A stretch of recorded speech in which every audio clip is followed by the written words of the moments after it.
Hi అండి, one more mini log.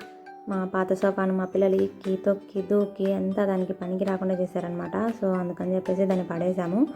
ఇంకొన్ని రోజులు ఉన్నాక తెచ్చుకున్నాంలే అనుకున్నాం, కానీ ఎవరైనా వస్తే కూర్చోవడానికి అంతా కష్టంగా ఉంది.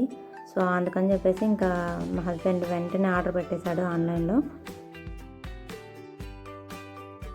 మా వాడు చూడండి వాళ్ళ ఓపెన్ చేస్తుంటే అన్నీ పీకి పడేస్తున్నాడు. ఇలా ఓపెన్ చేసేటప్పుడు చూస్తే అంతా తడిగా ఉన్నదనమాట. ఏమైందో అనుకున్నాం, కానీ ఆ కొంచెం మాత్రం అలా ఉన్నది. మళ్ళీ క్లీన్ చేసుకున్నాము. ఇంకా ఇలా అంతా ఓపెన్ చేసేసి కింద ఫిక్స్ చేయడానికి ఇవి ఇచ్చారనమాట. ఇంకా సోఫా వచ్చేసరికి మేము బయట చూసాం, కానీ కొంచెం ఎక్కువ కాస్ట్ అనిపిస్తే ఆన్లైన్లో పెట్టాడు. సో అంతా బాగానే వచ్చింది.